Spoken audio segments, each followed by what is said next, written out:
of a mutt, and Jeff like, just shut up already, let's just do this thing. You know, and it was kind of, so that was kind of where the voice came out. I was trying to see what would be the balance between other folks, like Dee especially, because we're together.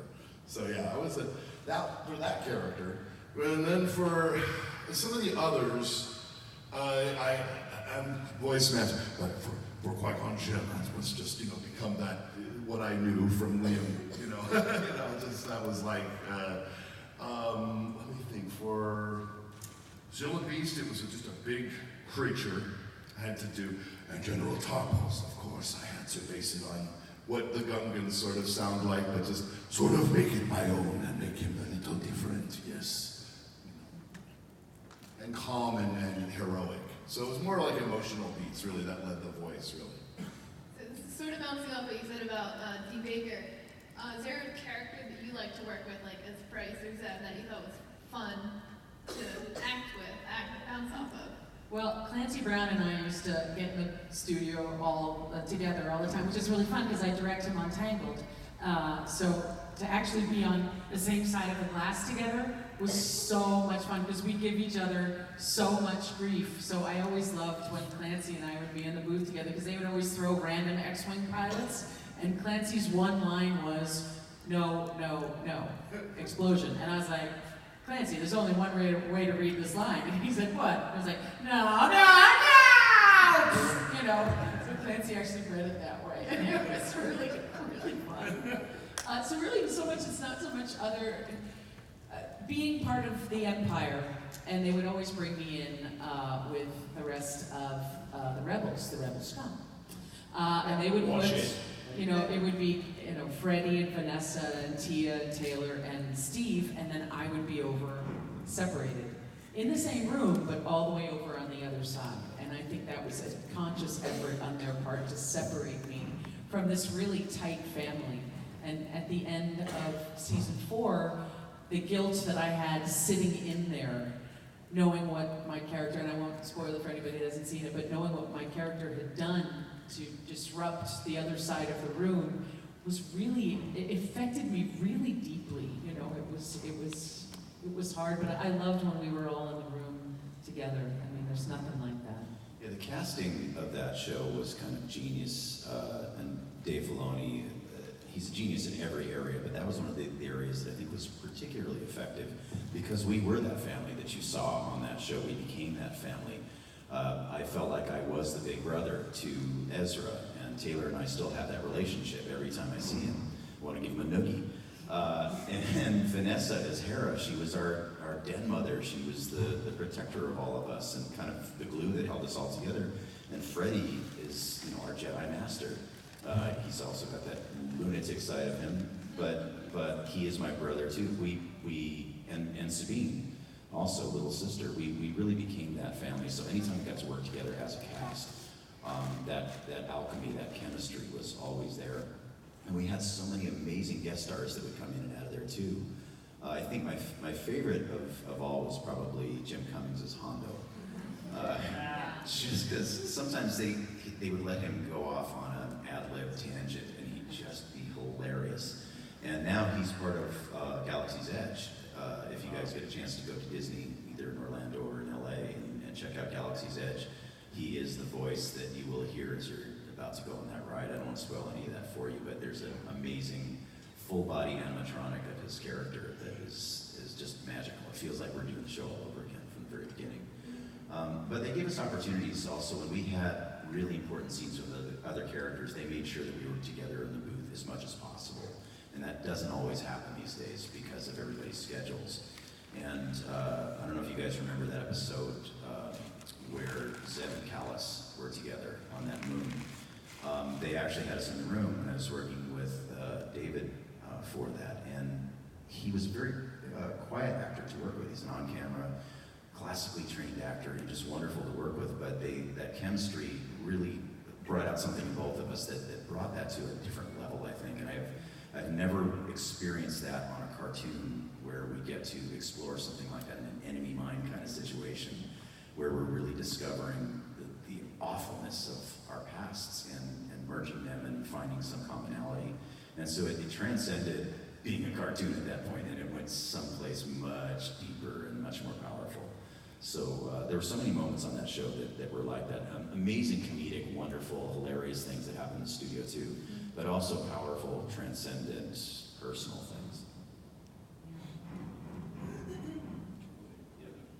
Oh, if you go to Galaxy's Edge too, save up and do the lightsaber experience. Yeah. It's everything I wanted Harry Potter wand experience to be. It's amazing, it's magical, it's fantastic. Yeah, and build a droid. Yeah, you gotta build a droid. Like, spoil yourself like a guilty dad. It's worth it. It's so much fun. Seriously, it is so much fun and fully immersive. Fully immersive. There's nothing like seeing the Millennium Falcon right in front of you. Life size, there it is. It's kind of awesome. And ask the cast members about their backstories, because everybody there Yeah. on Batu has created a backstory for themselves, and they will tell you they like to share that stuff. And they will never break character. It's an amazing They thing. don't know what Disney is. They're like, what is this mouse you speak of? This is Batu. I know not what you say. Yeah, I've never been anywhere else. Yeah. The force is with this mouse, yes. So what do you feel, being Rebels cast members, all of you, do you feel that Rebels has had like an impact on Star Wars like as a whole? What impact do you feel like that is? Well, as a fan, seeing this in the 70s, I was an apathetic teen, just graduating high school when the first movie came out. And I remember at that point in my life, I didn't really care about anything. I hated everyone, I hated everything. I just wanted to get out of school and do stupid stuff. And then I saw this movie, and it actually gave me something to care about. I was so excited. It was something completely different. It kind of shifted my perspective of what a film could be. And then all these years later, to work on something like Rebels that was actually real connective tissue for the franchise. It filled in a lot of the questions that I had growing up and watching movies. And with such a love and affinity for everything that had come before, including all the Ralph McQuarrie designs that they incorporated into it. The design for Zeb was the original Wookiee. And he was basically a hairless version of that, and they actually made an action figure of that from Ralph McQuarrie's original design with the hair on it. And somebody gave me one of those. I have it sitting on my desk.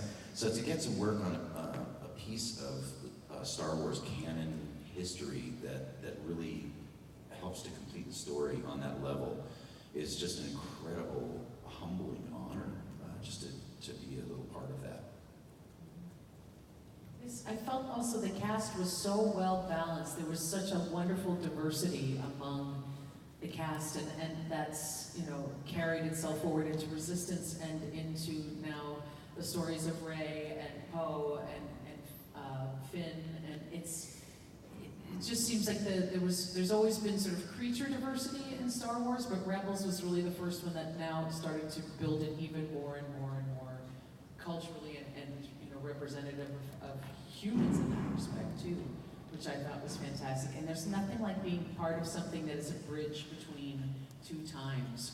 And to see what I love what they do with the animation is that they're filling in the gaps in between and linking it all up. So, just like with Marvel's universe of starting with Iron Man and going to Endgame, you can start with Phantom Menace and go all the way through and include animation and go all the way to where we are now with multiple animated series. It's kind of an amazing. And they're starting to cross things over into the movies too. Yeah. Chopper showed up, and the Ghost showed up, and you hear Hera's voice in the movies, and it's kind of amazing. Yeah, we've got Leia on Resistance and Poe, and you'll see all kinds of new characters as well. So. Yeah, you mentioned connective tissue, and it's a perfect analogy for it, because it makes the movies, and if you're into the books, or the comic books, or the games, all of that stuff, and Rebels is just a huge part of that. And it really does make everything a little bit more meaningful, and the story even more meaningful. It's a great story, and it just keeps getting deeper and deeper the more you look at it. And I think that's what I love that the franchise allowed that to happen. It's really been great. Well, a lot of that is an honor to be part of it. A lot of that is due to Dave Filoni, and who was mentored by George Lucas directly. And so his love for him and his love for his vision is just apparent in everything he does. Every single thing that you saw in that show was well thought out and discussed, to the point of a fruit being introduced into the universe. When the Melu runs, I don't know if you guys remember that episode, when they first introduced that fruit, we had, I think, at least least an hour, maybe a 2-hour discussion on how to pronounce it. Because we thought that once we did, that's canon. We've got to get that right. And they actually, to the point where people are having trouble pronouncing it first, especially in that one session, they actually brought in a dry erase board with a phonetic spelling of it. But it was that kind of detail. These guys, we were booked for 4-hour sessions. And sometimes Dave would come in and talk to us for an hour. Another full hour was a nerd battle behind the glass on the other side with all the executives deciding how something should be pronounced. That's what we should say. It's different dialect. My part of that planet says it differently. You know, you wish you could kind of get away with that. Which is what they ended up doing for everything in the Star Wars universe anyway. Everything is pronounced. Leia, Han, potato, Han, yeah. everything. Millennium Falcon, Millennium Falcon. Yeah. Joe. Dirt Fatter. Darth Vader. Yeah. Sort of speaking of how everything is connected, I think all of you have voiced characters that have appeared in books and comic books. So how much do you keep up with your character in those kind of things, even after the show is over? Absolutely zero. Sorry, I'm very sorry. I haven't had time to read up on it. I will when I retire, but I've not. Sorry. Yeah, Timothy Zahn wrote the book on Thrawn, and it had all of Governor Price's backstory. I was like, wow, that's amazing. We finished recording that character last week. You know, so it was fun to sort of go back and realize, okay, I didn't know any of this. And Henry Gilroy, one of our writers, was actually one who came in and said, they didn't make her mean enough compared to how we, but it was interesting to read the justification for everything, all of her actions later on after actually finishing recording it. So. A quick question before he answers. Do you ever, like, when you're reading the book, do you just read the lines aloud in her voice ever? Of course. But heck, I read half the lines of my day for Governor Price. It's the weird thing about voiceover is that there's always, someone going, well, aren't you snarky? I don't know. There's just, we all have all these characters living within us, and we just can't help it. We're just looking for a venue to get them out without being arrested, Probably the only reason we're not mass murderers, because we haven't found a way to get us out. You voiced a lot of characters. Yeah. I do. I will try to do the research. Wikipedia is a very big friend of mine. You end up looking up the stuff, especially if you're doing like, a Qui-Gon Jinn or something that's like an iconic character that you really should know. But if you really follow it, I love the books. I love the comic books. I'm kind of a geek that way. So you do start to fill in the blanks. But after the fact, sometimes when there's a new character or like a solo character, I have to remember the name. Like, what was that? Oh, that's him. That's his name. Okay, what did he do? I try to get as much info as I can before going in. And then, it's neat to try to look it up later and go, oh, he's a bastard. Okay. So this is a fun question. If you could pick a book that's just about your character, a book or comic, what part of their life would you want it to be about? I'd want the prequel to where Zeb, where his people were decimated. I'd like to know what his life was like as a young Lasat, honestly, on his planet, when there still was something there. We just get little flashes of it in his dialogue and his conversations, but I really feel like I don't know enough about what happened prior to the time that he ended up on the Ghost. I don't know, the book was pretty inclusive. Maybe her teenage years, Governor Price, the teenage years. She was her dating life. She was probably a mean girl. I don't know. I mean, what's nice is that there is so much stuff on now Freya. I have no idea at all about any of her, except that she's sort of over everything. So, I don't know. I think the teenage years of Price would be great. For most of my characters, I just want to ask, who hurt you? Bolza, what happened? I want to meet Bolza's mom. I want to know what General Tarples would be a real interesting comic book. I'd love to know, just in general, I would love a prequel to everything. I'd love to know what happened with the Sith and the Jedi. I know we have a great Palpatine book, and all that. I'm so fascinated with how did this Force thing get generated and why, that some people take it on differently. I would love to see something like that. I know people sometimes get scared of prequels, but I'd love to see that book. Was it Yoda's story. Let's see that. Was it ever a whole and then got split in two into dark and light? Was there ever a time in the Force where it was, and maybe you guys can answer this, where it was completely balanced and it had both sides converge or the Sith are very old. The Sithari is an ancient thing, and they weren't all bad. Yeah. It wasn't until a later time, in Bane's time, where we had to have one person have all the power.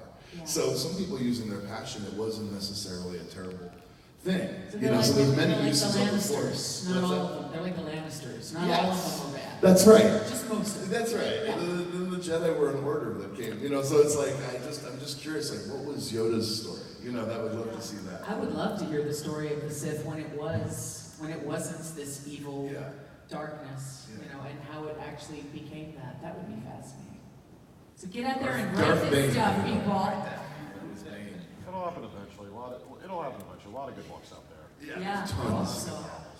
I hope so. That would be great. Old Republic and go light side Sith. Yeah, it's Sith light. Sith light.